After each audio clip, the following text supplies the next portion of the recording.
Hola, buenas tardes. Vamos a Buenas tardes. esperar unos minutitos más a ver si se conecta alguien más y ya arrancamos, ¿eh?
Bueno, arrancamos.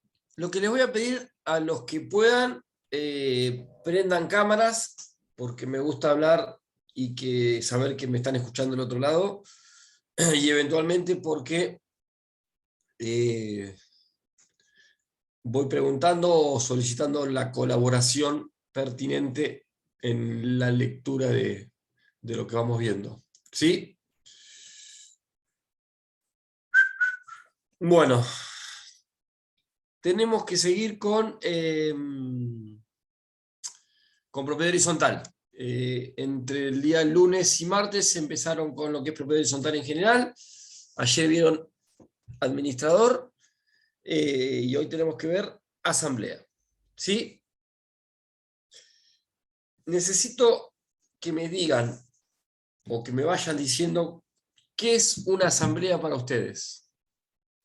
¿Qué es una asamblea? Otra cosa, tengan a mano, por favor, el Código Civil y Comercial de los artículos 20, 58 en adelante. ¿Qué es una asamblea? Que alguien me diga. Me dé una El definición. órgano Con deliberativo palabras, de un como sea. consorcio. ¿Cómo? El órgano deliberativo de un consorcio. Sí, sí. Pero en sí mismo, ¿qué es? Está Una bien. reunión de propietarios. Es un órgano deliberativo, sí. Y más te diría, pero ¿qué más? ¿Qué es? Es la reunión de copropietarios en este caso, en Reunión el de cual, copropietarios. en el Bien, cual se juntan para deliberar temas a tratar. bien. Yo te hago una pregunta, Matías. Me junto con 5 propietarios en el hall del edificio. ¿Eso es una asamblea? No. Eso es una reunión de copropietarios. ¿Es una asamblea? No, no, eso no. Bien, eso no es. Pero no está mal el concepto que vos das como una primera aproximación de lo que es una asamblea. Una reunión de consorcistas, una reunión de propietarios que conforman un consorcio. Hasta ahí estamos claros.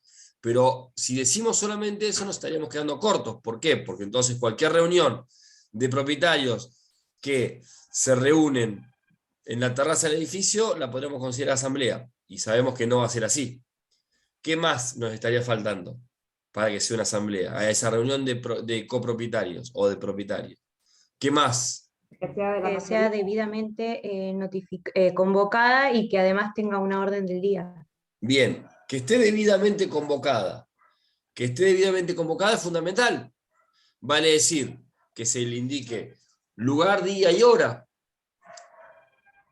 Perfecto. ¿Y Sí. qué más dijeron? Que ¿Qué más esté el orden del día, o sea, el punto que se va a debatir en la Obviamente asamblea. en esta convocatoria deberán estar informados los puntos del orden del día a tratar, más allá de los cuales no puedo tratar en una asamblea bajo pena de nulidad. Después veremos si es posible o no es posible tratar algún tema más. ¿Y qué más? Entonces, les paso en limpio lo que vamos diciendo hasta acá. Una asamblea sería una reunión de propietarios previamente convocada, indicando día, horario y lugar, con ciertos puntos del orden del día, que son los que se van a tratar, y que se juntan ¿para qué? ¿Para qué se juntan? Lautaro dijo hoy que es un órgano ¿para qué? Para debatir sobre la vida consorcial. Debatir, deliberar, perfecto, ¿y qué más? Resolver. Y resolver. Entonces, no es solamente un órgano deliberativo, sino deliberativo y resolutivo. Porque tiene que tomar las resoluciones. Recuerden ustedes, estamos para situarnos desde el punto de vista legal, tenemos que situarnos en que la asamblea es un órgano del consorcio, conforme el 2044, recuerden los 3 órganos del consorcio, administrador, ¿qué más? Asamblea y Consejo de propietarios. consejo de propietarios. El administrador, además de órgano del consorcio, ¿qué es? Representante. ¿Representante qué? Legal. Representante legal, cumple el doble rol. Entonces, dependiendo de qué rol esté funcionando, es donde yo lo voy a situar. Pero en definitiva, la asamblea es un órgano del consorcio. Y les diría que es el órgano más importante. Es el órgano más importante porque en definitiva es el único órgano de los 3 que es resolutivo. Es el órgano en definitiva que por las resoluciones que tome, el consorcio las ejecuta y conlleva su vida cotidiana y consorcial. Vale decir esto que, en definitiva, yo puedo prescindir del Consejo de Propietarios, puedo prescindir en algún caso por un tiempo determinado de un administrador, pero no voy a poder prescindir de las asambleas. Las asambleas no puedo porque en definitiva es lo que me permite llevar la vida consorcial adelante. El 2058, el Código Civil y Comercial en su artículo 2058, justamente peca de este, no les diría error, pero directamente el 2058, que empieza a hablar de asambleas en el Código Civil y Comercial, no nos da una definición y no se mete en el concepto de asamblea. No sé si adrede o no, pero no se mete en el concepto. Y sin embargo, peca quizás de escaso o escueto en cuanto a llamar a la asamblea reunión de propietarios. Fíjense que el 2058, que es el primer artículo de asamblea, arranca con lo que son las facultades de la asamblea y habla de la asamblea en la reunión de propietarios facultada para resolver. Y no es la reunión de propietarios, es la reunión de propietarios debidamente convocada. Y debidamente convocada implica justamente tener una convocatoria específica conforme las normativas del reglamento, con un plazo determinado, con la notificación de los puntos del orden del día, ¿sí? Porque si no, no cualquier reunión de propietarios pasa o puede ser considerada una asamblea. ¿Estamos? ¿Qué pasa? Decíamos. Disculpen. Bien. Continuando con lo que es una asamblea. Tenemos las etapas de la asamblea. Tenemos la etapa constitutiva, que es justamente esa etapa en la cual se debe convocar previamente a la reunión de propietarios y en donde se deberá indicar justamente el lugar, día y horario de realización. Eso se deberá notificar a un domicilio especial que tiene constituido el propietario en las administraciones, y en caso de no tener ningún domicilio especial, es el domicilio de la unidad funcional. Después tenemos la etapa deliberativa, que les diría que es la etapa más importante de la asamblea. Justamente la deliberación es lo más importante, y de ahí viene la crítica al artículo 2059 o 2060, ahora vamos a ver bien, no me acuerdo, cuando se permite eventualmente tomar resoluciones a través de lo que se llaman las propuestas efectuadas por los propietarios. ¿Por qué? Porque eventualmente ahí nos encontramos en que no hay deliberación, justamente hay una propuesta, y como no hay actividad consorcial posteriormente a la culminación de la asamblea, perderíamos el aspecto deliberativo de la asamblea. Pero es un aspecto muy importante porque en definitiva es donde los propietarios en la asamblea exponen los motivos por los cuales resuelven lo que resuelven, ya sea de una o de otra manera, o votan a favor o en contra de algún punto específico, y dando los fundamentos pertinentes. Y es importante. Y por último, la etapa resolutiva, que la etapa resolutiva es la resolución propiamente dicha que toma la asamblea de cada uno de los puntos del orden del día previamente fijados o establecidos en esta convocatoria o en esta faz constitutiva. ¿Sí? ¿Vamos hasta ahí? Sí. Perfecto. ¿Y cuáles son las facultades de la asamblea? O mejor dicho, ¿qué hace una asamblea? ¿Por qué tengo que tener una asamblea? Y bueno, obviamente que la asamblea va a resolver todas las cuestiones que están atribuidas a ella, ya sea por ley o por reglamento. ¿Sí? Después, las cuestiones atribuidas a la responsabilidad o a las funciones del administrador, y en su caso, si existe el consejo.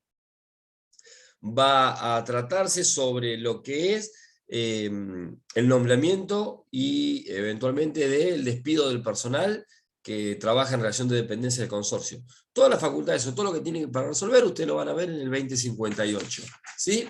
Justamente, este artículo me dice todo eventualmente lo que puede llegar a resolver eventualmente una asamblea. No son excluyentes, no es un numerus clausus, no es que no pueden tratar otras cuestiones, sino que simplemente a título de enunciativo, el artículo 2058 nos trae las facultades de lo que puede resolver eventualmente la asamblea. ¿Sí?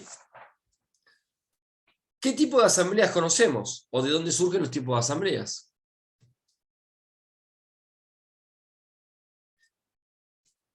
¿De dónde surgen? ¿Ustedes conocen los tipos de asamblea? Ordinaria y extraordinaria. Ordinaria y extraordinaria. Perfecto, ordinaria y extraordinaria. Hasta ahí estamos claros. ¿Y eso de dónde surge? ¿De qué artículo del Código Civil y Comercial? ¿De qué artículo? Del 2056, del Solamente del que hay la habla. judicial, Asamblea Judicial 2063, pero los otros no tienen, me parece. ¿No surgen de los reglamentos de propiedad?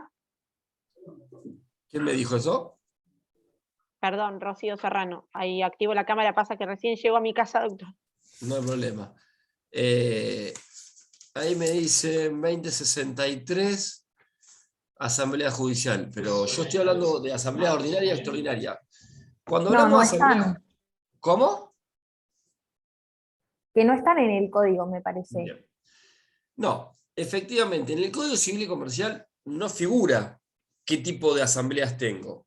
Y la Asamblea Judicial no es un subtipo de las asambleas ordinarias o extraordinarias. Siguen siendo las mismas asambleas. Solamente son dos. Hay ordinaria y extraordinaria.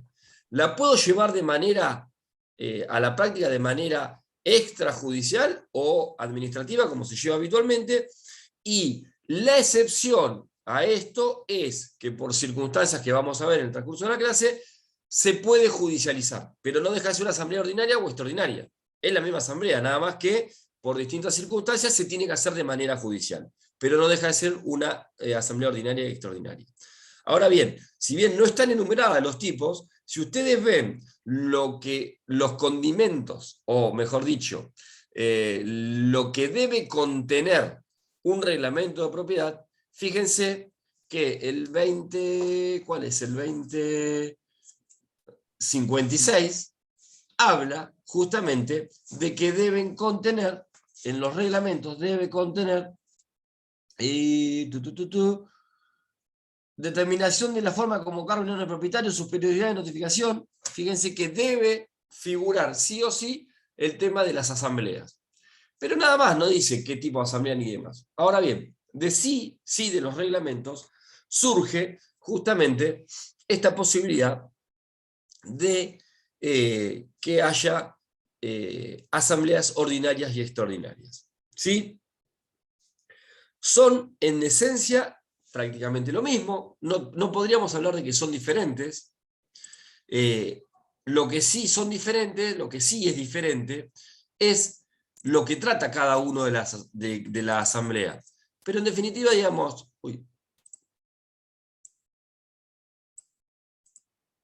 pero en definitiva,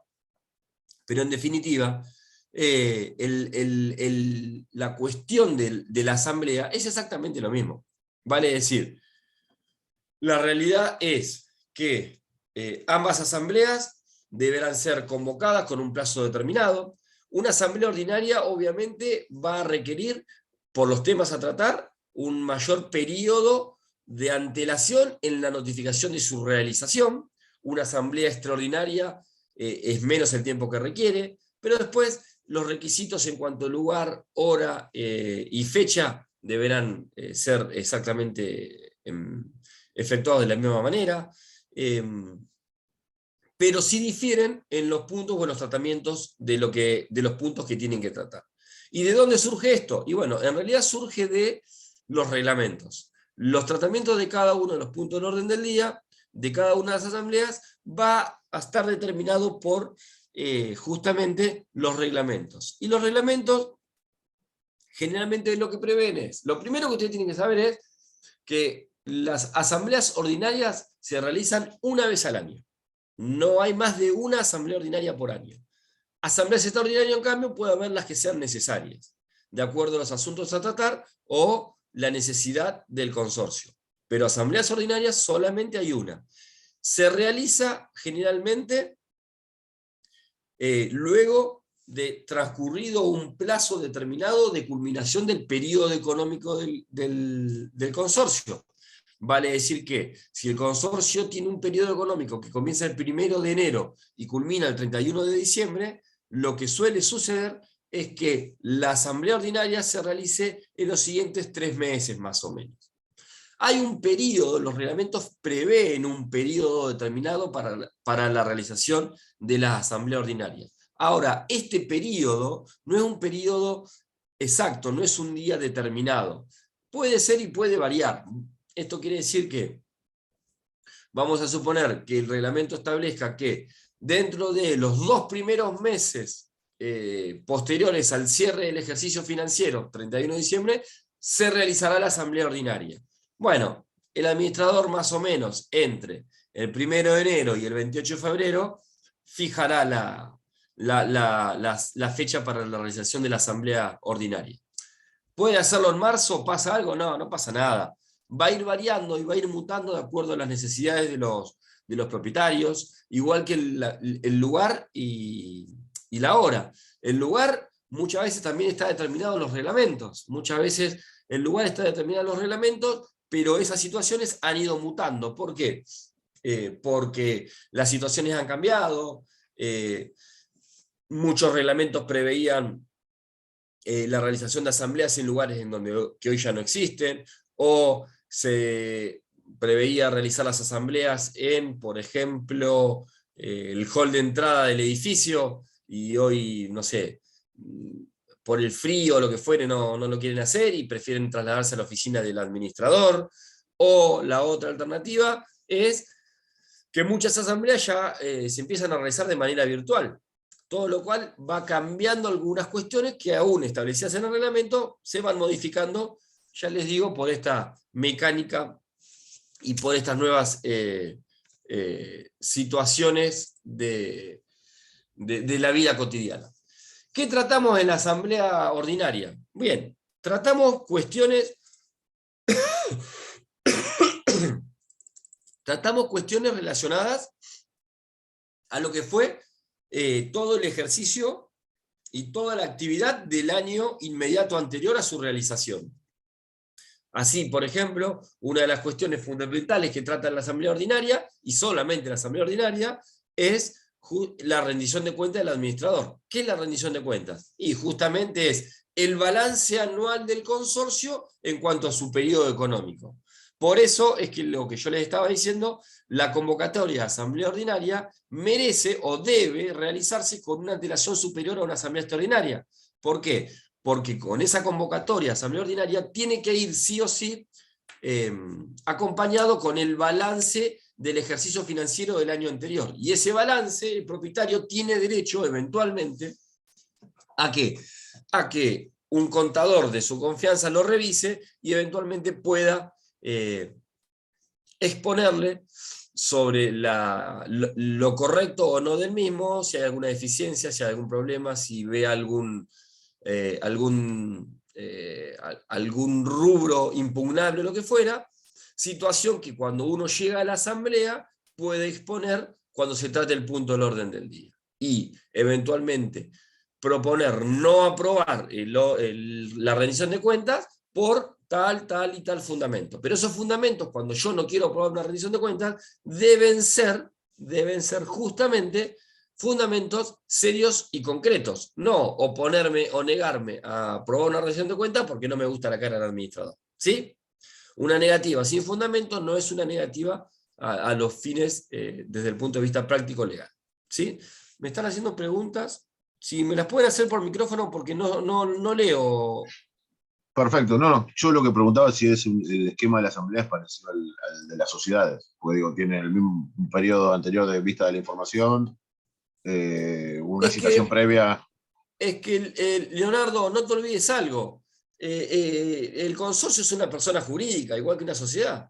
Entonces, prácticamente funcionan de la misma manera. Y de hecho, cuando no estaba regulado muchas cosas de la asamblea, por ejemplo, la nulidad de asamblea, se aplicaba por analogía las normativas de la ley de sociedades. ¿Pero por qué? Porque no había en ese momento normativa específica acerca de las nulidades de asamblea, por ejemplo. Pero sí, perfecto. En muchas cuestiones hay situaciones que son muy similares entre una sociedad comercial y el consorcio, porque ambas son personas jurídicas. ¿Sí? ¿Qué más?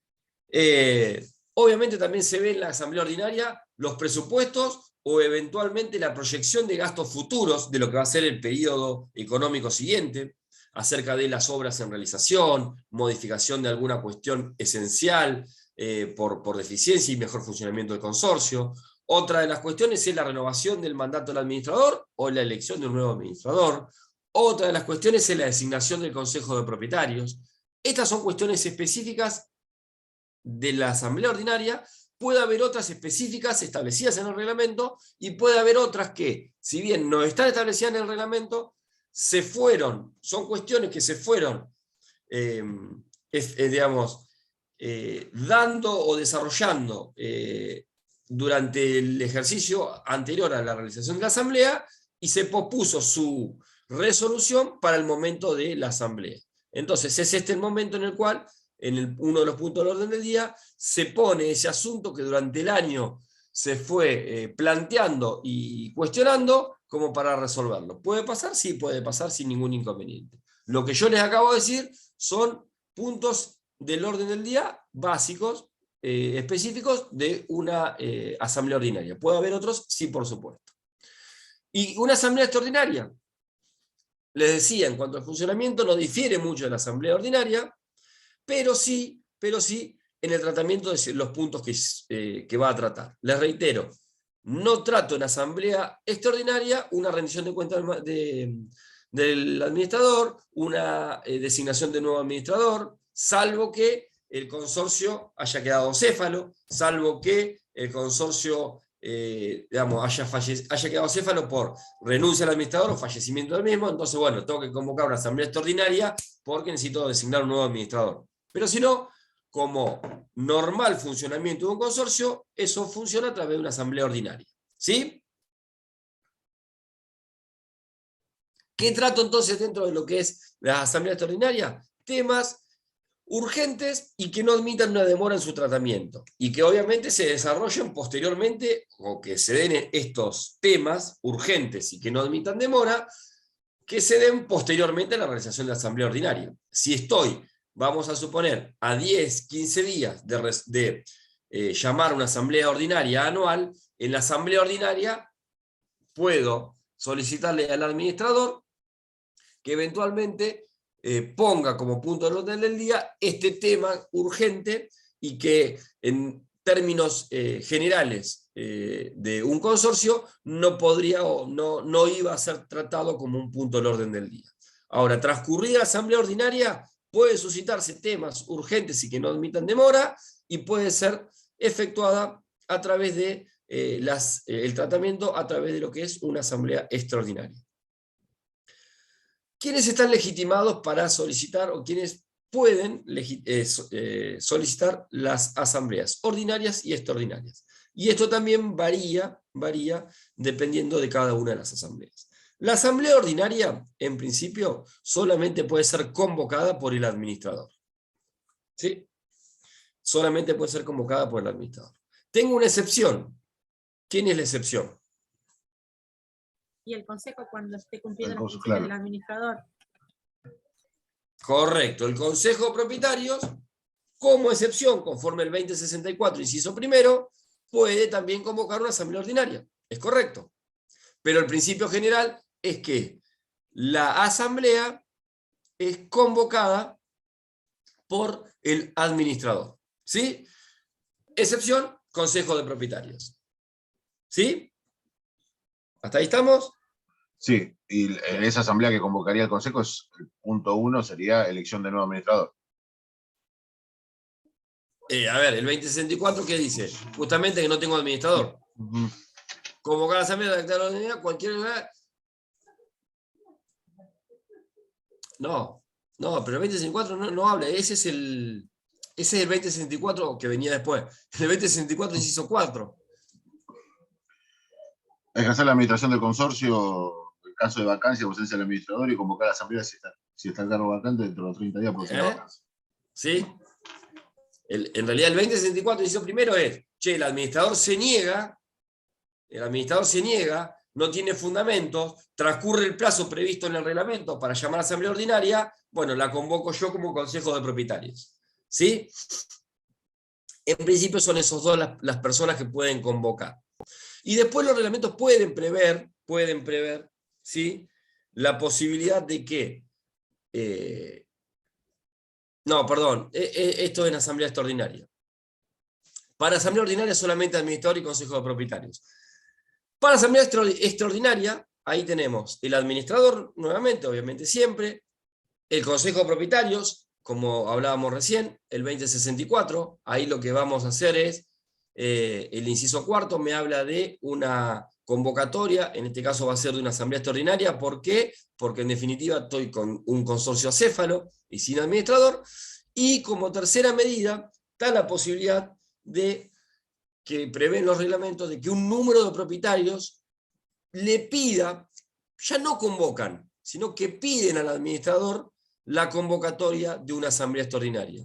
Una cosa es tener las facultades para convocar y otra cosa es para pedir que convoquen. Los propietarios de un consorcio, determinado número de propietarios, esto también está previsto en los reglamentos, lo que pueden hacer es solicitarle al administrador la convocatoria a una asamblea extraordinaria, indicándole los puntos del orden del día urgentes y que no admitan demora en su tratamiento, que quieren tratar en esa asamblea extraordinaria. El administrador debe receptar este pedido de asamblea extraordinaria y eventualmente, si lo considera pertinente, podrá o deberá convocar. Si lo considera no pertinente, tendrá que contestarles eventualmente a los propietarios que solicitaron por qué no considera pertinente, ya sea porque considera que la cuestión es urgente y que admite demora, o estamos próximos a una asamblea ordinaria, o lo que fuere, pero eventualmente, si no tiene una fundamentación, una fundamentación válida, no puede negarse a convocar a la asamblea extraordinaria. ¿Sí? Seguimos. Quórum y mayoría, ¿es lo mismo? No, No, A ver.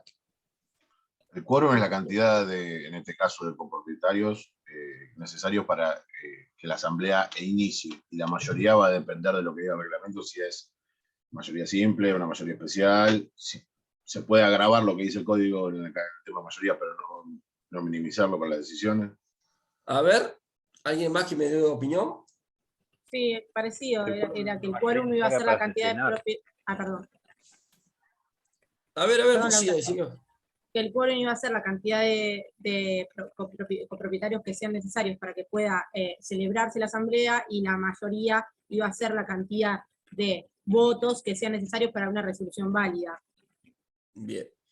Igualmente, parece que dijiste lo mismo que Leonardo, pero no dijiste lo mismo que Leonardo. ¿Sí? Dijiste dos términos fundamentales. En quórum, me gusta, número de personas necesarias para poder, les tiro el término correcto, sesionar válidamente. Pero cualquier asistente a una asamblea me forma el quórum, me da ese quórum. Tienen que tener ¿Qué derecho tipo a de voto. asistentes? No, tiene que tener derecho a voto. Con derecho a voto, bien, Silvia. No cualquier asistente me da quórum. Entonces, los asistentes necesarios con derecho a voto para que yo pueda sesionar válidamente. Y lo otro, Rocío, que es no un tema menor, dijiste un término que es fundamental. En el quórum lo fundamental es el asistente con derecho a voto. Eso es fundamental, con derecho a voto. En mayoría, ¿qué es? Los votos necesarios que se deben obtener para tomar una decisión válida. ¿Sí? Eso es muy importante que dijiste. No una decisión, sino una decisión válida. Porque yo puedo tomar una resolución, pero si no cumplo con las mayorías, y ahí ya nos vamos a eventualmente los tipos de mayorías que hablaba Leonardo. Yo acá no estaba hablando de qué tipos de mayoría, si unanimidad, 2/3, mayoría absoluta. Estaba hablando de qué son las mayorías. Y la mayoría es la cantidad de votos necesarios que se deben obtener con los asistentes a una asamblea para que se pueda tomar una decisión o una resolución válida.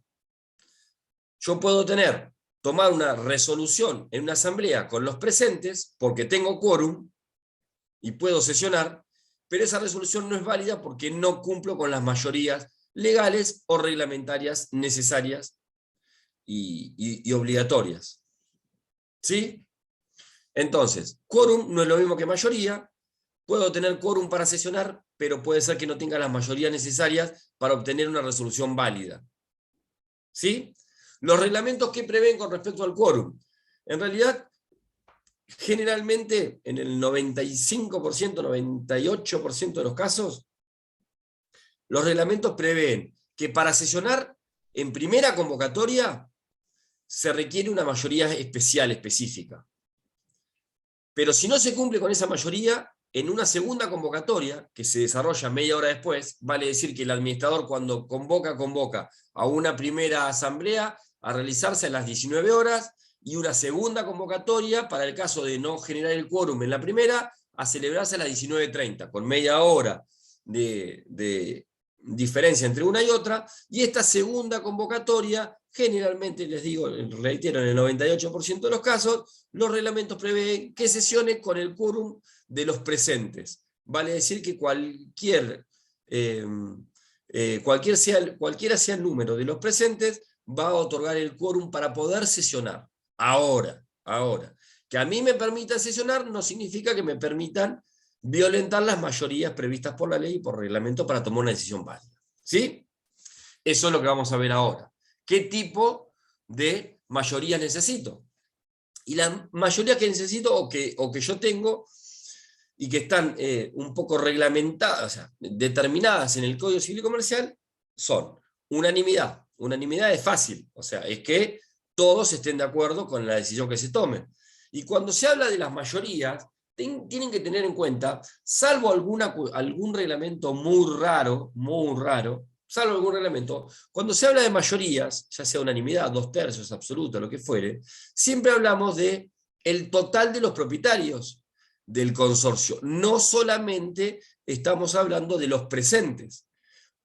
Vale decir con esto que si yo tengo que tomar una resolución que requiere unanimidad y de un consorcio de 30 unidades funcionales, fueron 10 personas, 10 unidades funcionales, y estoy sesionando, no porque las 10 unidades funcionales voten afirmativamente una resolución, se está logrando la unanimidad.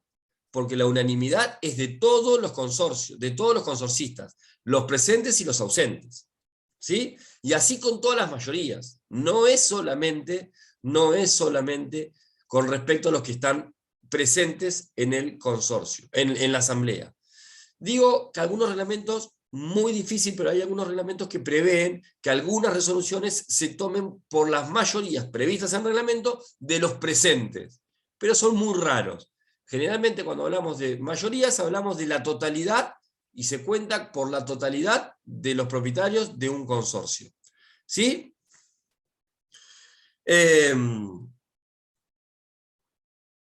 Ustedes vieron, la primera clase vieron el tema de reglamento. Y ustedes vieron que cuando vieron el reglamento, vieron qué tipo de cláusulas teníamos en el reglamento.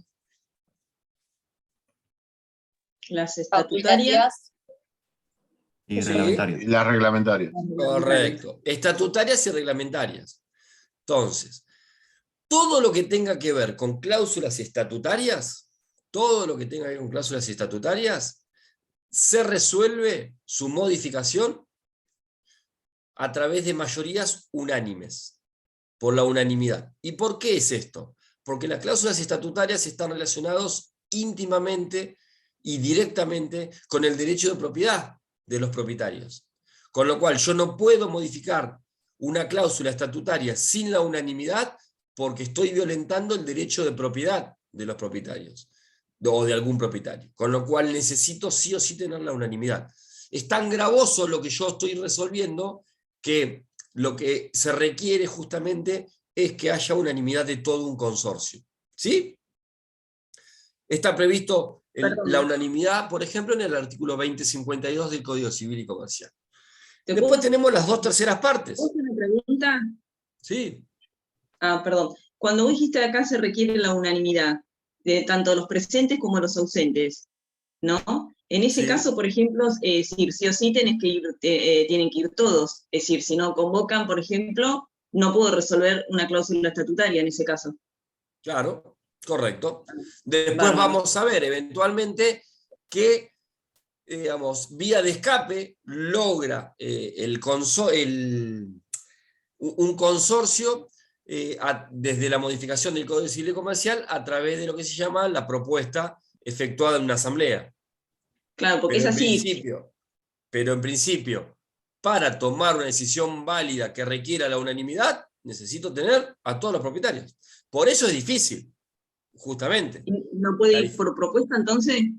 Sí. Claro, porque después, supongamos, cuando se le notifique, ahí yo puedo impugnar o no la propuesta. Correcto. A través de la propuesta, ahí se encontró una vía de escape para eventualmente poder lograr las unanimidades de ciertas cuestiones que era imposible, porque un consorcio, salvo que sea un consorcio chiquito, es muy difícil que vayan todos los propietarios a la asamblea. Muy difícil. Claro, por eso. Salvo que sea un consorcio de 10 unidades funcionales, que por ahí sí son 10 casi amigos que viven en un edificio chiquito, entonces, bueno, van. Pero si no, no. No, es imposible encontrar. Claro, esa sería la vía de escape. Esa sería la vía de escape que ahora la vamos a ir viendo. Bárbaro, gracias. 2/3 partes. Tienen a mano el Código Civil, lean el 2057, por favor.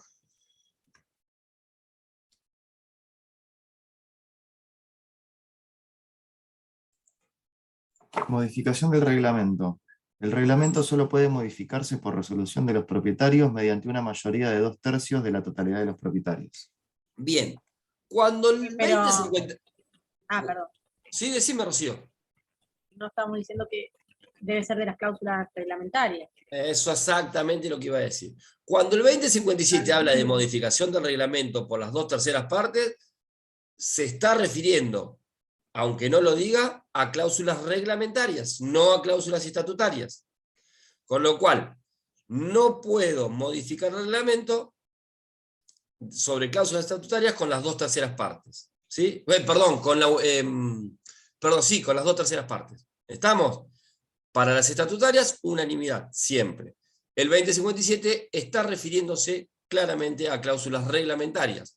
¿Sí? No hay afectación del derecho de propiedad, sino que refiere a cláusulas reglamentarias que están relacionadas con la vida consorcial en sí mismo, con quizás la forma de liquidar expensas, quizás con eventualmente la incorporación de algún concepto dentro de el rubro, no sé, gastos o alguna cuestión que está relacionada con la vida consorcial, instalación de una cámara, todo lo que tenga que ver con eso se maneja o se modifica a través de cláusulas reglamentarias con las 2/3 partes. Y luego tenemos la mayoría absoluta. ¿Qué es la mayoría absoluta? Es la mitad más uno. ¿La mitad más uno de qué? Y la mitad más uno de todos. ¿Sí? ¿Sí? Más allá de lo que podemos establecer, mayoría absoluta es la mitad más uno, que está establecida en el 2060, que trae una novedad. Que alguien me lea el 2060 ahora. A ver, Javier. Dale. Mayoría absoluta. Las Perdón, decisiones de las... el primer párrafo nomás, ¿eh? Bien. Las decisiones de la Asamblea se adoptan por mayoría absoluta computada sobre la totalidad de los propietarios de las unidades funcionales y se forma con la doble exigencia del número de unidades y de las partes proporcionales indivisas de estas con relación al conjunto. Bien. Fíjense que me trae una novedad el Código Civil en este aspecto. Me habla de mayoría absoluta, decisiones que adopte por mayoría absoluta, que es la mitad más uno, y a su vez me habla de la doble exigencia. La doble exigencia, ¿qué quiere decir? Yo eso ayer lo explicó, no sé si lo explicó Fabián ayer o José el lunes, pero no lo entendí lo del porcentaje, la mayoría de porcentual, no lo entendí. Yo quiero que capaz que algún propietario tiene un departamento, no sé, estoy inventando, un departamento que sea más grande que otro, entonces, no sé. Bien. ¿Vieron algún reglamento alguna vez? Sí. Bien. No, yo no. Leonardo, decime lo que vos entendés por Cada unidad funcional tiene un porcentaje del total de la construcción menos los espacios comunes. Entonces, ¿Cómo? Cada unidad funcional de una propiedad horizontal tiene un porcentaje, representa un porcentaje de la totalidad de la construcción, restándole los espacios comunes. En realidad, a ver, el porcentual se conforma con espacios comunes. Se conforma de espacios privativos y espacios comunes. Justamente. Se lo redondeo para que todos lo entiendan. Cuando a ustedes les llegan las expensas, ¿sí? Las expensas, ¿qué son? Son los gastos generados en un periodo, en un mes, que el administrador lo divide, una torta que divide el administrador. ¿Por qué? ¿O cómo la divide el administrador a esa torta? La divide conforme los porcentuales establecidos en el reglamento de copropiedad por cada unidad funcional. Como decías vos, Rocío, obviamente un departamento de 3 ambientes tiene mucho más parte privativa y va a compartir las partes comunes con un departamento de un ambiente, pero su parte privativa es más grande, con lo cual el porcentual que tiene va a ser mayor. Y así cada una de las unidades funcionales. Las cocheras tienen un porcentual, los locales tienen un porcentual, pero ese porcentual está determinado, en definitiva, está determinado en el reglamento. Generalmente el artículo 3º de cada reglamento prevé el porcentual de cada unidad funcional. Ese porcentual en realidad siempre es utilizado para poder liquidar expensas, para ver en qué proporción cada propietario paga la expensa. Vale decir que si un consorcio tiene un gasto mensual de 1.000 pesos, esos 1.000 pesos mensuales se divide por cada uno de los propietarios conforme ese porcentual determinado en el reglamento. ¿Sí? Algunos tienen el 0,5, otro el 0,3, otro el 0,24, otro el 0,16, otro el 1,22. Esos son porcentuales que son utilizados, ya les digo, mensualmente para el aporte o el pago de las expensas. La sumatoria de todos esos porcentuales tienen que dar 100%, ¿está claro? ¿Cómo se determinan esos porcentuales? En realidad es una fórmula matemática que hacen los agrimensores determinando el espacio y la utilización del espacio privativo, el espacio común y demás de cada unidad funcional. Y la valoración que se le da de acuerdo, ya les digo, a ciertos parámetros catastrales. ¿Qué me Claro, y dice una el pregunta, y en el caso de que un propietario tenga varias unidades funcionales, Sí. ¿cómo computaría? Porque de cantidad de propietarios sería un propietario que tiene varias. En la asamblea, ¿qué sería? Pero a ver, ¿Computaría como no, cada no, una no, y además no, como el porcentual? no. A ver. La doble proporción dice, indivisas dice, la totalidad de unidades funcionales se forma cuando dice el número de unidades y de las partes proporcionales. Si yo soy un propietario y tengo, que justamente acá venía un poco la explicación del porqué de este artículo. El porqué de este artículo era para evitar abusos tantos de aquellos que tuviesen mucho número de unidades funcionales, pero con un bajo porcentual, y contra también, o a veces a la inversa, una sola unidad funcional con un porcentual muy grande. En ambos casos se generaban abusos. ¿Por qué? Porque pasaba lo siguiente. Sucedía que, por ejemplo, un local grande en la planta baja de un edificio tenía un porcentual gigante. Entonces el reglamento preveía que no valía un voto cada unidad funcional, sino que se votaba a través de porcentuales. Como este local era tan grande y pagaba una pavada, es decir, el 50% de expensas, tenía un porcentual del 50% contra respecto de cada una de las otras unidades funcionales. Cada decisión que iban a tomar, el local quería decir en contra, levantaba mano y decía, no. Y se terminaba la discusión. Y por ahí del otro lado había 30 unidades funcionales que querían decir sí. Pero como el porcentual de esas 30 era menor al 50% que tenía el local, se terminaba la situación. Y a la inversa, muchas veces, las unidades funcionales pasaba que por número aportaban muy poquito al consorcio y resulta que por tener mayor número el local planteaba alguna cuestión y toda una discusión terrible y el local decía sí y venían 5 cocheras que decían no y las cocheras pagaban un mínimo de porcentual con respecto a Entonces, para evitar estos abusos de un lado y del otro, se genera esto de, no, la doble mayoría. Entonces, tiene que haber una doble mayoría, en la mayoría absoluta tiene que haber una doble mayoría, tanto de unidades funcionales como de porcentual. Ahora bien, si un propietario tiene 10 unidades funcionales, cada unidad funcional es un voto. Y además sumará el porcentual de cada unidad de funcionales. Tendrá 10 votos de unidades funcionales más el porcentual que dé la suma de esas 10 unidades funcionales. ¿Se entendió, Javier? No es que unifica en un voto porque él es dueño de un montón, no. Él vota por cada una de sus unidades funcionales. Y además cada unidad funcional se suma. ¿Cómo se hace esto? Es muy simple. En realidad, en el mismo acto de la asamblea, lo que uno hace es tomar los votos de cada unidad funcional, ver en el reglamento qué porcentual tiene cada uno y va sumando cada uno de los porcentuales. Ese porcentual tiene que sumar la mayoría absoluta. ¿Se entendió? Es decir, perdón, Perfecto. una pregunta. Sí. O sea que necesitas la mayoría de la unidad funcional, ¿no? La mayoría por cada voto, es decir, La mayoría numérica, exactamente, correcto. más la mayoría porcentual. Correcto. Ah, o sea que necesitas las dos Ambas. es decir, ambas. O sea que si no tenés una modificación, no tenés. Exactamente, No, pero a ver, usted Vale. justamente para esto, justamente lo que se prevé es, a ver, una mayor exigencia de mayorías para evitar justamente que Claro. esos abusos que yo le explicaba hoy. Puede ser que 10 pero 10 cocheras voten de una manera, pero en porcentual esas 10 cocheras no lleguen a obtener la mayoría absoluta necesaria para tomar la resolución válida. Claro, para eso entonces necesitas las mayorías de ambas, por separado. Son dos cuentas separadas. Una cantidad de unidades funcionales y otra el porcentual. Está ¿Sí? bien. De los coeficientes. ¿Estamos? Bárbaro. ¿Sí? Bien.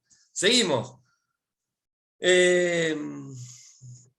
Vamos con las proposiciones que hablábamos hoy, Silvia. ¿Por qué? La proposición justamente viene de la mano de este segundo párrafo del 2060 que ahora me va a leer Javier, que justamente habla de, che, qué engorroso esto de las mayorías, qué problema, y nunca llego o nunca logro tener mayoría. Les aclaro algo, que es lo que pasa en la vida cotidiana, o lo que pasa en la realidad de los hechos. La realidad de los hechos es que muchas cuestiones, salvo que sean muy gravosas o que generen un dispendio económico importante o que pueden generar algún perjuicio muy grave, los administradores manejan las mayorías un poco al tuntum. ¿En qué sentido? En el sentido de que no son tan estrictos con, si no tengo las 2/3 partes justas, no puedo tomar una resolución válida, qué macana. No, lo van manejando, o siempre lo fueron manejando de determinada manera. ¿Por qué no? Porque si no, la vida consorcial se hacía demasiado engorrosa, se hacía demasiado dificultosa, y no se podía avanzar con ciertas cuestiones o ciertos tratamientos que en definitiva eran necesarios para la consecución de la vida consorcial. El 2060, en este segundo párrafo, trae un modo de solución. Un modo de solución que es bastante discutido. La doctrina lo discute bastante porque justamente, como les decía hoy, no está en la faz deliberativa dentro de lo que es la cuestión relacionada al voto.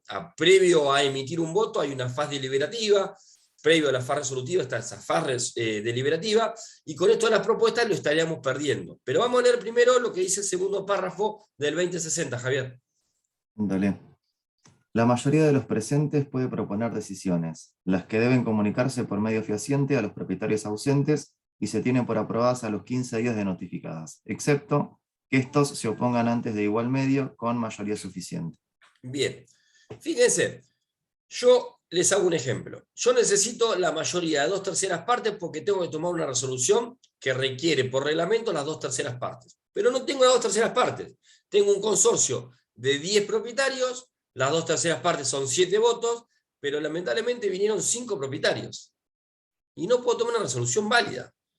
Entonces, ¿qué pasaba? Quedaba medio trunco. ¿Qué dice el 2060? Es, bueno, la resolución, vamos a suponer que la resolución es designación de un nuevo administrador. Que la designación de un nuevo administrador es por las 2/3 partes de los propietarios. Bien. Y no puedo designar un nuevo administrador. ¿Y qué hago? ¿Qué problema?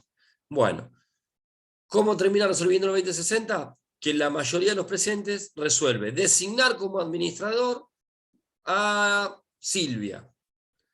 Y se comunicará esta propuesta a los restantes propietarios ausentes. Así queda redactado en el acta. Eso se comunica. Y el 2060 dice de manera fehaciente. Y de hecho, cuando habla de la impugnación o para votar en contra, habla de manera fehaciente, porque dice de la misma manera fehaciente. ¿Cómo funciona en la realidad? En la realidad funciona con que el administrador termina la asamblea y junto con la liquidación de expensas siguiente va a mandar toda la asamblea cómo se desarrolló y lo que se resolvió. Y a partir de ahí, él considera que comunicó esto cómo funciona. ¿Cómo debería funcionar? Mandando carta documento a cada uno de los propietarios ausentes, informándole justamente la propuesta que ha tomado la asamblea ordinaria. Pero imagínense, o la asamblea extraordinaria, perdón, cualquiera de las dos. Pero imagínense que en un consorcio de 10 unidades funcionales no es tanto, pero en un consorcio de 60 unidades funcionales que van la mitad, y tengo que mandar luego 30 cartas documentos, esto es otra de las críticas que también se le hace a esta parte del artículo, es totalmente engorrosa y onerosa la situación. Con lo cual les reitero, en definitiva funciona de la manera que les digo, funciona con el envío de la asamblea por parte del administrador, de manera tal que desde que reciben esa asamblea, desde que reciben la comunicación del administrador, tienen 15 días los propietarios ausentes para votar por la afirmativa o por la negativa. El silencio como manifestación de la voluntad prevista en el artículo 1263 del Código Civil, el silencio es considerado votar por la afirmativa. Generalmente hay dos cuestiones en asamblea que ustedes tienen que tener en cuenta. Participan muy pocos y muy pocos luego se molestan en leer un acta de asamblea. Con lo cual, de esta manera, posiblemente uno logre, con ese silencio de los propietarios, logre obtener las mayorías necesarias para poder lograr una resolución válida. ¿Sí? Una consulta. ¿Sí? Y en ese interín, digamos, de los 15 días, el administrador no vendría a ser Silvia, sino el que estaba designado antes, digamos, ¿no? Correcto. Okay. La administración no puede quedar acéfala. Y les hago una pregunta.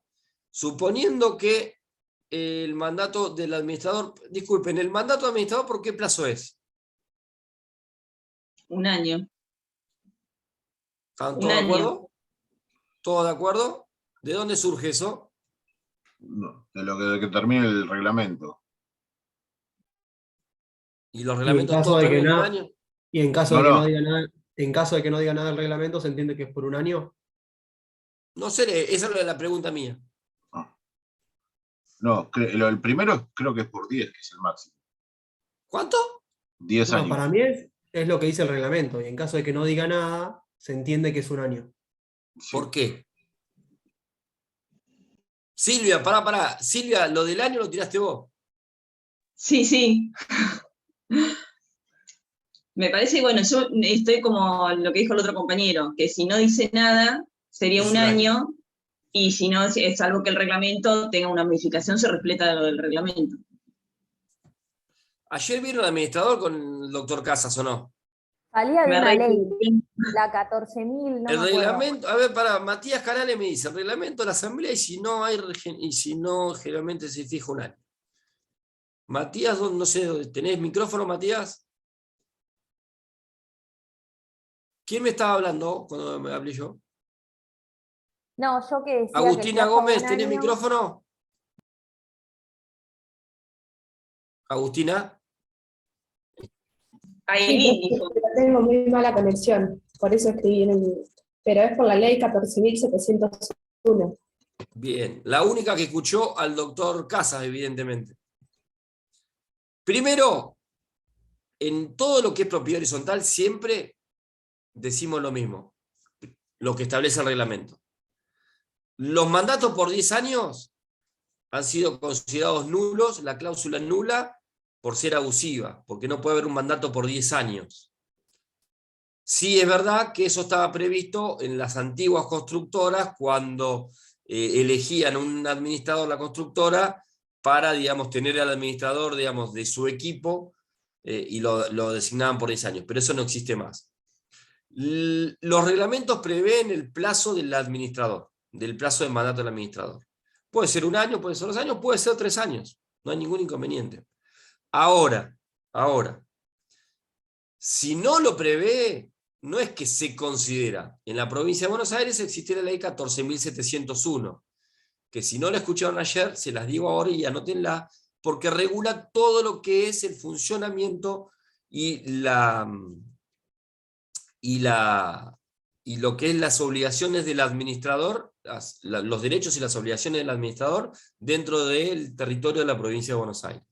Entonces, en la provincia de Buenos Aires, si el reglamento no prevé otro, el mandato del administrador es por un año. ¿Sí? Bien, Agustina. ¿Estamos? ¿Sí? Seguimos. Le hablábamos hoy de convocatoria. Nicolás, ¿me quería decir algo? No, se activó el micrófono nomás. Bien. Matías. ¿Me escucha ahí? Sí, te escuchó. Gonzalo, a ver, si el reglamento no lo fija, lo puede fijar en forma supletoria la Asamblea y si no, ese plazo de un año según la 14701, ¿no es así? No. A ver, la realidad es, si no lo fija el reglamento, en la provincia de Buenos Aires se aplica la 14701, que es una ley de orden público. Con lo cual, la Asamblea no va a poder fijar un plazo mayor a un año.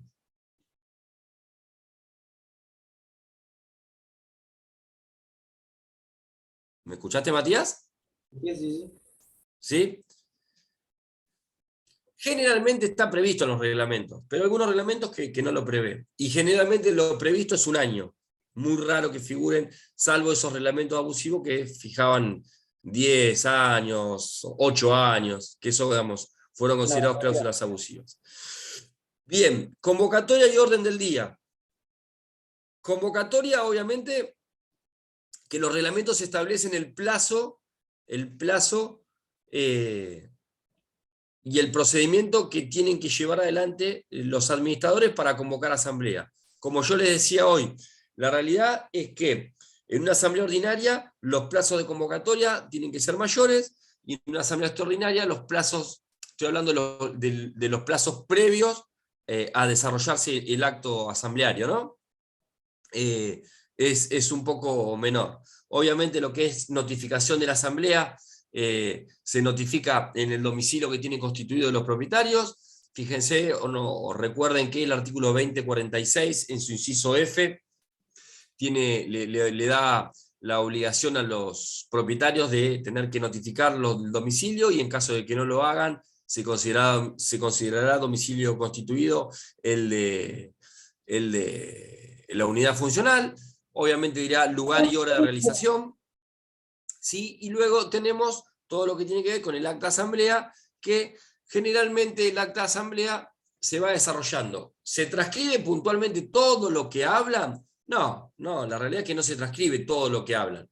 Se hace un resumen un poco de esta faz deliberativa y eventualmente se expone o se expresa la faz resolutiva o la resolución que se toma de cada punto del orden del día, sin dejar de no asentar algunas cuestiones que algunos propietarios quieren que queden asentadas en el acta. Entonces, bueno, yo quiero que quede en acta mi abstención por tal motivo o cual motivo, pero no se transcribe puntualmente todo lo que hablan, porque ustedes imaginarán que hay algunas asambleas que se habla por doquier, un montón de cuestiones, se plantean un montón de cuestiones que son totalmente ajenas al punto del orden del día que se está tratando, con lo cual, digamos, no tiene sentido que se transcriba todo. Sí, las cuestiones importantes, la deliberación importante, eventualmente las mociones que haga cada una de las partes importantes, y sí la faz resolutiva, lo que se resuelve sobre el punto del orden del día. Agustina, me levantaste la manito. Sí, podría ser en el artículo 2046, inciso F, un domicilio. Perdón, se te fue el micrófono cuando... Sí, podría ser un domicilio electrónico. Sí, perfectamente. De hecho, el domicilio electrónico, fíjense que hoy está previsto en el artículo 75 del Código Civil, con lo cual ahora perfectamente no habría ningún inconveniente eventualmente de establecer o fijar. Y es más, las administraciones en general hoy se manejan casi todo por domicilio electrónico, más allá de que algunos siguen mandando en soporte de papel o algunos quieren recibir en soporte de papel.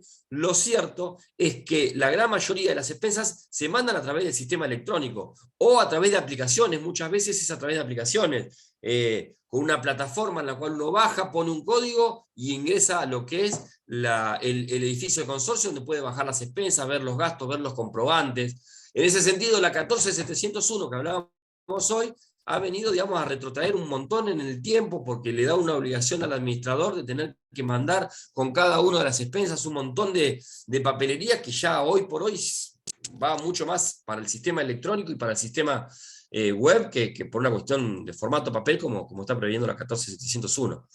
Pero bueno, sí, perfectamente se puede constituir domicilio electrónico.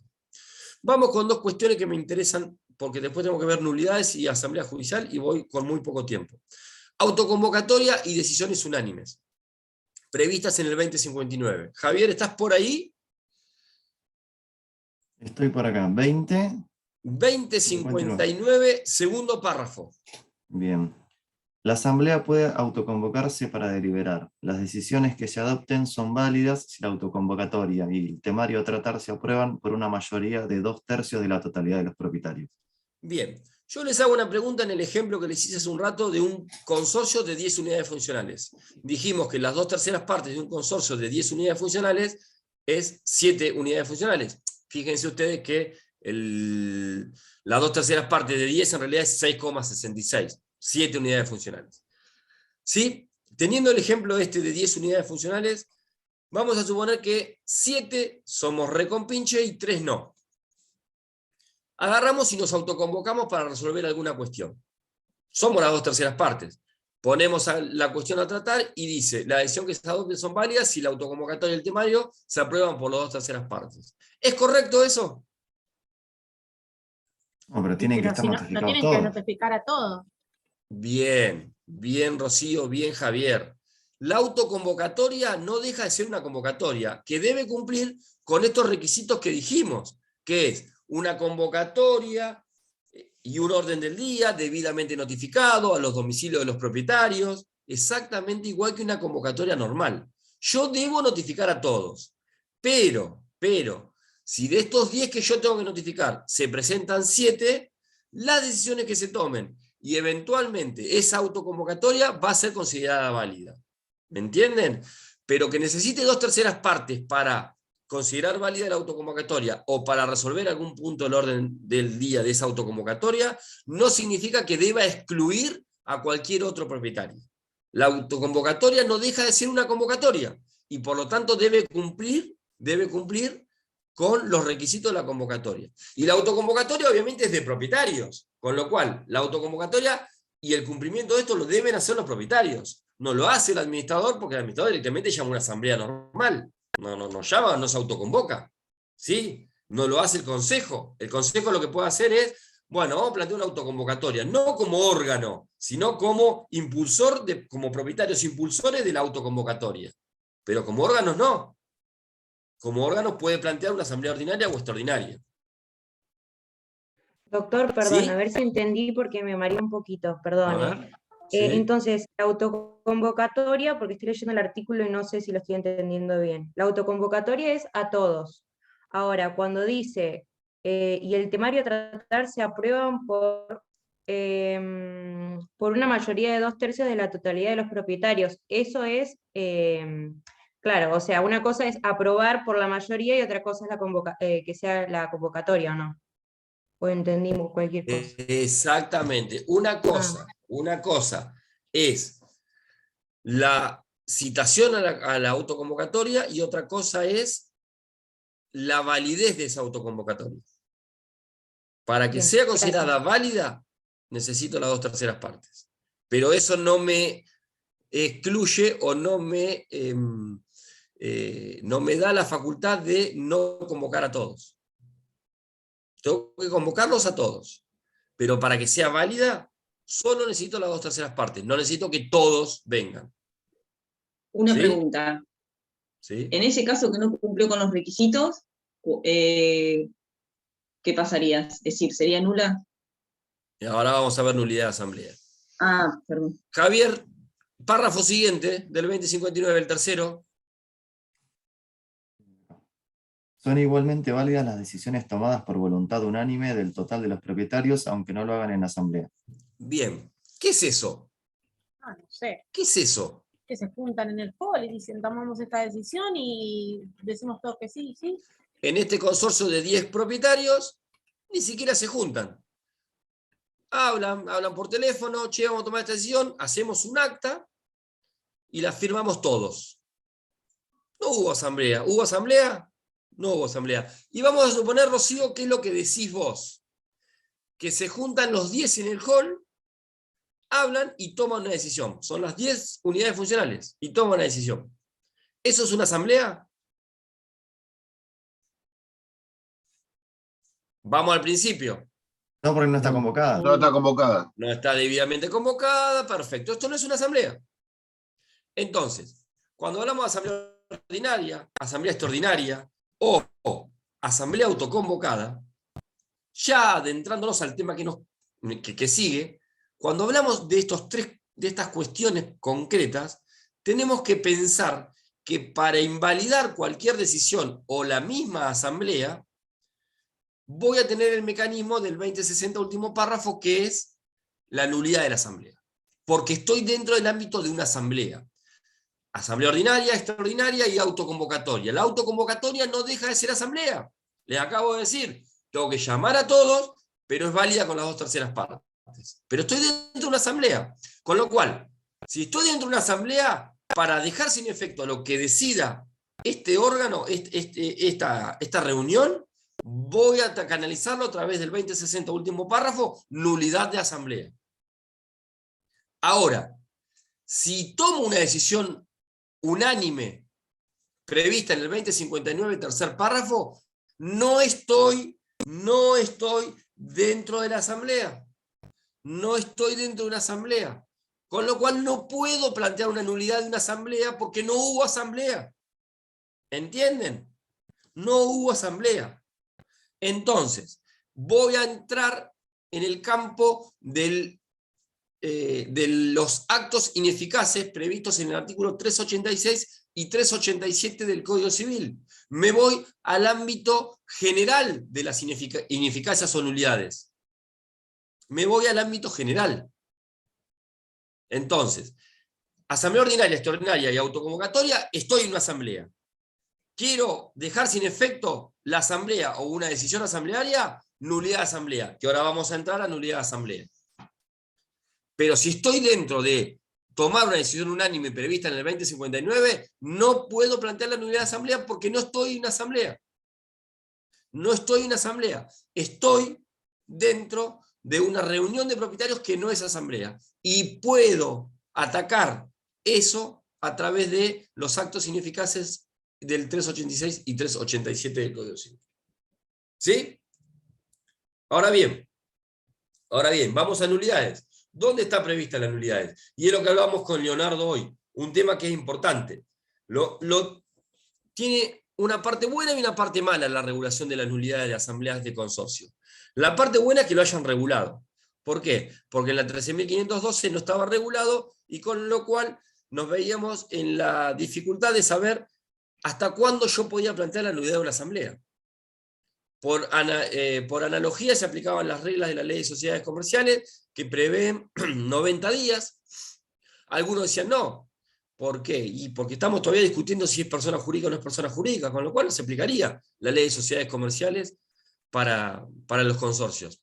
Con lo cual, si no hay un plazo específico, tendríamos que estar al plazo prescriptivo genérico de 10 años. ¿No? Es una locura que una asamblea de consorcio pueda ser refutada nula luego de 10 años.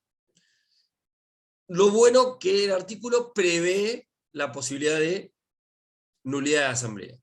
Lo malo es el plazo que establece, o al menos lo malo es la forma de computar el plazo. Si vemos el artículo 2060, último párrafo, no lo voy a molestar a Javier acá, dice, el derecho a promover acción judicial de nulidad de la asamblea caduca los 30 días contados de la fecha de asamblea.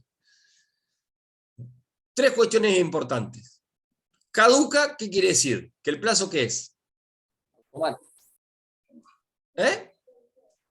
Fatal. ¿Caduca de pleno derecho? No, es un plazo de caducidad. ¿Qué quiere decir que es un plazo de caducidad? Se extingue por el transcurso del tiempo. ¿Cómo? Que se extingue por el transcurso del tiempo, sin que haya Todos los plazos, todo lo que tenga plazo se extingue con el transcurso del tiempo. ¿Pero qué quiere decir que sea de caducidad? Que es por días corridos. No. No se interrumpe ni suspende. Exactamente, Mariano. No puedo interrumpirlo. No tengo manera de interrumpirlo. Quiere decir que yo mando una carta o documento y no puedo interrumpir el plazo. Después me dice 30 días. Bastante escueto el plazo. ¿Por qué? Pero, Porque yo... Gonzalo, es 30 días desde la fecha Ahí de voy, la Rocío. asamblea. Ahí voy, Rocío. perdón. Estoy desarrollando.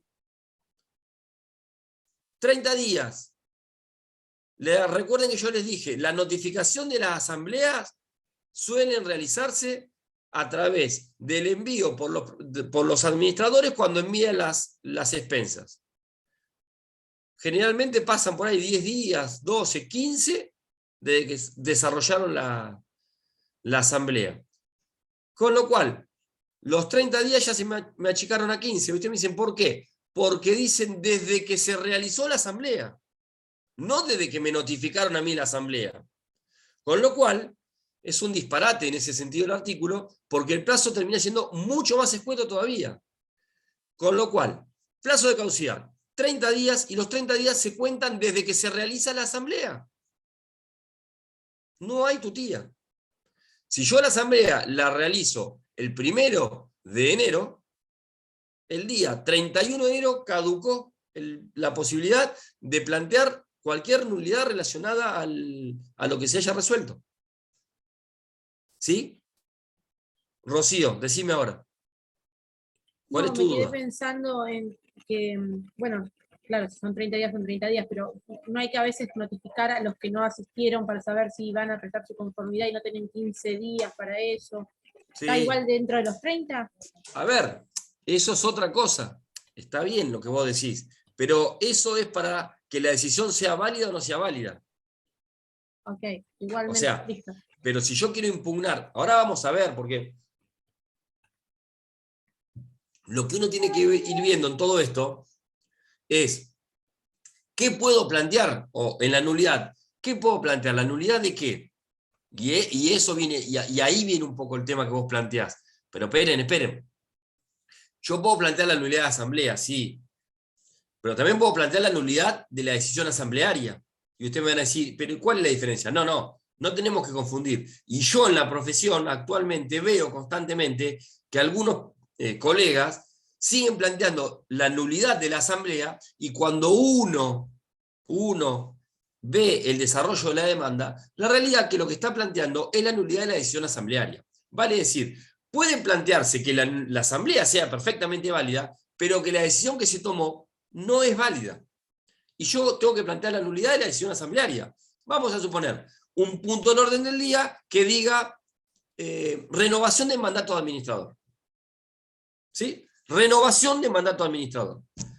Resuelve la asamblea no renovar el mandato y designar como administrador a Rocío Serrano. ¿Está bien ese punto de orden del día resuelto? No, porque no habla del periodo por el cual se la designa. No es por eso, Leonardo. El punto decía, No es claro. el punto decía renovación del administrador. Claro, Renovación de mandato. No decía designación de nuevo administrador. Entonces se está realizando o decidiendo sobre un punto del orden del día que no estaba específicamente convocado. Lo que estaba convocado era la renovación del mandato, no la designación de nuevo administrador. ¿Me explico? Entonces, si se toma una decisión de ese tenor, yo de la asamblea no puedo decir nada, porque estuvo bien convocada, bien constituida, con el plazo bien, notificada perfecto. Pero ¿qué se toma? Una decisión errónea. Voy a plantear justamente la nulidad de la decisión asamblearia. ¿Sí? ¿Estamos? Entonces, la realidad es, dependiendo de la situación, voy a plantear la nulidad de la asamblea. Ahora, si por ejemplo yo les digo me llega a mí la asamblea y resulta que a mí nunca me llegó la convocatoria y tengo conocimiento de que a 5 personas más no les llegó la convocatoria. No nos llega la convocatoria. No nos mandaron nunca la convocatoria. Ahí lo que es la nulidad es de la convocatoria, de la asamblea en sí, de la faz constitutiva. Podré plantear la nulidad de la asamblea. Podré plantear la nulidad de la asamblea. ¿Sí? Ahí en ese caso, entonces, para oponerse a la decisión asamblearia tenés 15 días. No. Yo tengo 30 días desde que se realiza la asamblea. 30 días desde que se realiza la asamblea. Sí, perdón, pero mi pregunta no terminaba ahí. Para la nulidad de la asamblea, el código dice, el derecho a promover acción judicial de nulidad de asamblea caduca a los 30 días. De la asamblea, pero de la decisión asamblearia... Es lo mismo. Asamblea o decisión asamblearia, en este caso, son sinónimos. está bien, y eso fue lo que nunca entiendo. Y arriba, ¿por qué dice se tienen por aprobada a los 15 días de notificado? No, pero esas son las propuestas. Esas son las propuestas que vos podés Son las impugnar. propuestas. Claro, Claro, a en ver. el caso que- Vamos por parte, vamos por parte. El código en este sentido digamos, no respetó la faz práctica de lo que es la realización de una asamblea, la comunicación y lo demás. Porque lo que tendría que haber hecho el Código Civil y Comercial es 30 días desde notificado. Entonces, los primeros 15 días de notificado está la propuesta y vos tenés 15 días más, eventualmente, si querés plantear la nulidad. Estás dentro siempre del plazo desde que a vos te notifican. Acá los plazos van por caminos separados. La realidad es, vos no sabés en qué plazo van a notificar a los restantes propietarios de la propuesta que se toma en la asamblea para obtener esas mayorías. Con lo cual, si vos considerás que el punto del orden del día no es acorde porque no respeta la mayoría, vos tenés que plantear la nulidad. Porque si no se te caduca. ¿Me entendiste? No. Sí, entiendo, pero pensé que tenían dos plazos distintos. Es Pensé que son eran dos plazos. 15 y En 30. realidad son 15 días, son para aquellos ausentes que no. 15 días en caso que haya propuestas. En caso que haya propuestas. Claro, que no se Pero alcanzó las mayorías en ese cuando caso. no se alcanza una mayoría y es considerada una propuesta, Claro. son 15 días. Pero 15 días Para desde impugnar. notificado, fehacientemente dice el código. Son cuestiones distintas más que plazos distintos. Y la otra me habla de 30 días para plantear la nulidad de la asamblea, de la decisión asamblearia desde que se realiza la asamblea. Plazo Acá tenés caducidad. las mayorías. Claro, la diferencia es que acá tenés las mayorías, pero la decisión no era la correcta. Tenía que hacer la remoción, no me acuerdo cómo era el ejemplo. Y Correcto, hizo la en ese designación. caso era el punto del orden del día. Pero en el caso de que no se Claro. cumpla con la mayoría, o yo considero que no se cumple con la mayoría, Claro, ¿sí? ahí vas por impugnación, porque pasa a Por ser nulidad. propuesta y no tenés, exactamente, Por porque no nulidad. tenés una. No tengo la No, mayoría. no tengo la mayoría, pero impugnás a los 15 días. No, impugno no. Yo lo que amo, no, a ver. Yo lo que voto, a ver, la propuesta es, cuando ustedes lo notifican de la propuesta es para votar por la afirmativa o la negativa, no impugnar nada. Sí, pero si ellos no tienen es decir, la propuesta es cuando vos no tenés la mayoría pasa a ser propuesta. Entonces yo Sí. necesito, por ejemplo, en el ejemplo de hoy, que eran 7, lo que tenías que tener las 2/3 partes, y tenías 5. Entonces yo, es decir, comunico a los otros 5 para obtener esas 2 personas que me faltan. Correcto. Ahí bueno, en ese caso yo tengo 15 días para decir, bueno, impugno la propuesta esa o aplico la nulidad, como vos decís. No, Yo lo había que entendido como... que no impugnás la propuesta. La propuesta no se impugna. ¿Votás por la negativa o por la afirmativa? votás por la negativa, está bien. Entonces, Está bien. vamos a suponer en ese ejemplo que vos decís, juntás que los 5 restantes votan por la negativa.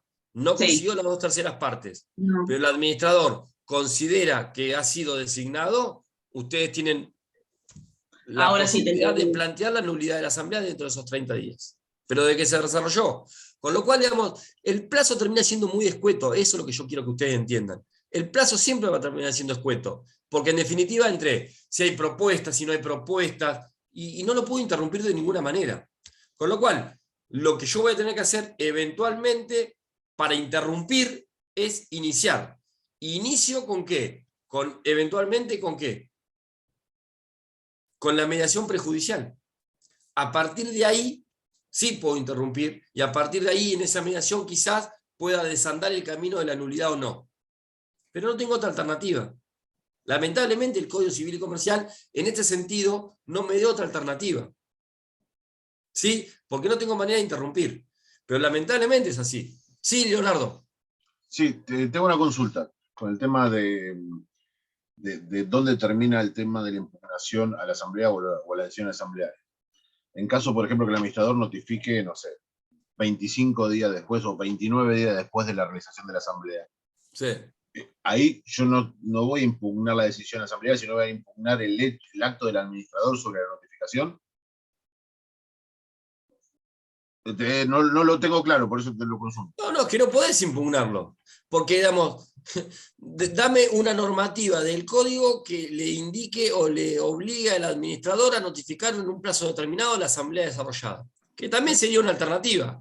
Que el administrador esté obligado a, dentro de los 48 horas posteriores a la asamblea, a notificar a todos de la asamblea.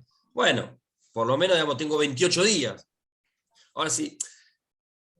Hoy como hablaba el tema con Agustina, hoy se ha agilizado bastante el tema con las notificaciones electrónicas, porque una vez que termina uno la asamblea, la realidad es que los administradores lo que suelen hacer es automáticamente medio remitirlas vía mail a todos los propietarios. Suele pasar eso. Pero bueno, a ver, no deja de ser un plazo demasiado escueto, un plazo de caducidad, un plazo que me trae muchísimos problemas. Al estudio va un montón de gente cuando me dice, no, porque si no, ¿y cuándo fue la asamblea? Y fue hace 2 meses. Y listo, ya está. Después podemos discutir qué caminos tomar para ver lo que decidieron y demás. Pero la nulidad de la asamblea es un plazo muy, muy escueto. Y es un problema. Son las 6:15 y todavía no terminé de ver esto. Nada, a ver.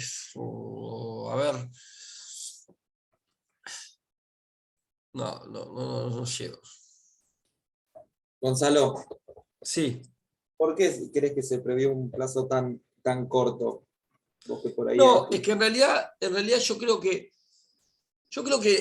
te digo más, hasta no me molesta tanto el plazo como si lo que determina la norma en cuanto a desde cuándo comienza a correr el plazo. Porque si el plazo comenzaría a correr desde que me notifican, bueno, tengo 30 días que me notifican, desde que son remitidas las expensas junto con la asamblea a todos los propietarios. Y bueno, ahí tengo más o menos, siempre voy a tener los 30 días. O desde que me notifican o de que tomo conocimiento. Eventualmente ahí entramos dentro de las nulidades parecidas a las nulidades procesales, en los cuales yo tengo por el 169 y siguientes, recuerden que tienen, o 168 y siguientes, tienen 5 días para plantear la nulidad procesal. ¿Desde cuándo? Desde que tomo conocimiento del acto. Será cuestión de demostrar de cuándo tomo conocimiento de la asamblea para exponer que yo estoy dentro de los 30 días de que tomé conocimiento. Esto hubiese sido más acorde. Después del plazo, la verdad que no sé por qué pusieron ese plazo. A ver, no llego a la asamblea. Le voy a decir al doctor Gabás que... no, ustedes mañana están con... No es el doctor Gabás. Bueno, a ver, legitimados activos en la nulidad. Los legitimados activos obviamente puede ser el administrador,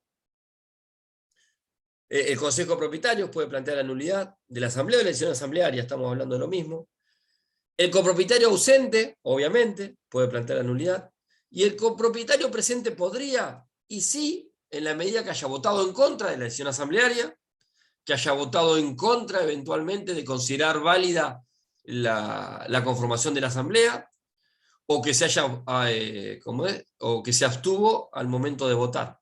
El propietario presente que votó por la afirmativa o no dijo nada respecto del desarrollo de la asamblea no puede plantear luego la nulidad de la asamblea o de la decisión asamblearia cuando votó afirmativamente, ¿verdad? El legitimado pasivo obviamente es el consorcio y el plazo prescriptivo, como dijimos el 2060, habla de 30 días, ¿sí? ¿Cuáles son los efectos de la sentencia de una nulidad de la asamblea? Obviamente hace cosas jugadas para todos los propietarios, invalida la asamblea, se debe convocar una nueva, si es lo que se invalida en la asamblea, y si lo que se invalida es una decisión asamblearia, queda sin efecto lo resuelto, pero guarda que acá el juez no suple lo resuelto por una resolución distinta, simplemente deja sin efecto lo resuelto. ¿Sí? Y las cotas, obviamente, en un proceso de estos, son a cargo del consorcio. ¿Sí? Me quedó asamblea judicial, que yo le digo al profesor que va mañana que se las dé en 2 minutos y después va a seguir con la parte de daño y perjuicio, me parece, en la relación consorcial. De todas maneras, esta clase que yo les doy, yo la hice yo en el campus. Cualquier cosa, cualquier duda que tengan, yo el lunes a la tarde vuelvo a estar con ustedes. Vuelvo a dar clase yo. Así que ahí me plantean todo lo que quieran respecto de lo que hayamos visto hoy. ¿Les parece? Y es Bárbaro. una asamblea judicial. Genial, ¿Cómo? bárbaro.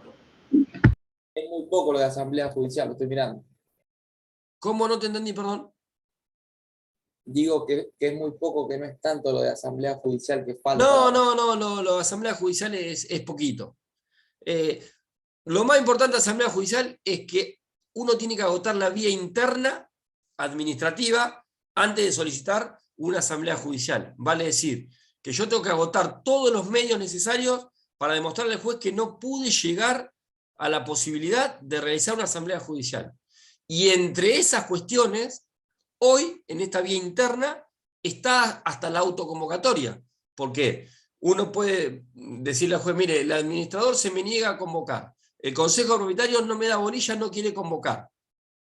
Bueno, pero usted intentó una autoconvocatoria. Sí, intenté una autoconvocatoria, pero no logré las 2/3 partes para considerarla válida. Bien, tengo que agotar todas las vías internas. A partir de ahí es uno de los presupuestos fundamentales. Pero lo ven tranquilos mañana, y si hay algo que no entiendan mañana de lo que les expliquen, me preguntan el lunes a mí sin problema. Gracias. ¿Qué quedaría? ¿Asamblea Gracias. Quedaría Gracias, Gonzalo. asamblea judicial nada más de este caso. Mañana empiezan con daño y perjuicio en la relación consorcial, y después no me acuerdo qué más del tema de Recursos, otra cosa, recursos. no, después, ¿no? y después el lunes empezamos con recursos extraordinarios, me parece. Sí. Gonzalo, hay un archivo, perdón, mi hija, hay un archivo que es responsabilidad del consorcio y consorciación también, ¿o no? Sí. Eso lo vamos a ver, y después seguimos con recursos extraordinarios. Que damos martes y miércoles recursos extraordinarios, y ahí terminamos. ¿La clase de repaso cuándo es? El 21 había dicho Casas. 21. ¿Y el parcial? 27. 27. Estaría bueno tener una antes del parcial. ¿Cómo? Estaría bueno tener una charla, una clase de repaso El con 21. esta semanita para. Es que el 21 es la clase de repaso. El 21 es la clase. Sí, la da Casas, creo, ¿no? Sí. El 21 es una clase genérica de todo. Bien. ¿Listo? Perfecto, doctor, gracias. Gracias, chicos. Gracias, Buenas tardes. profe. Buenas tardes. Gracias, doctor. Buenas Buenas tardes. Chao, hasta luego.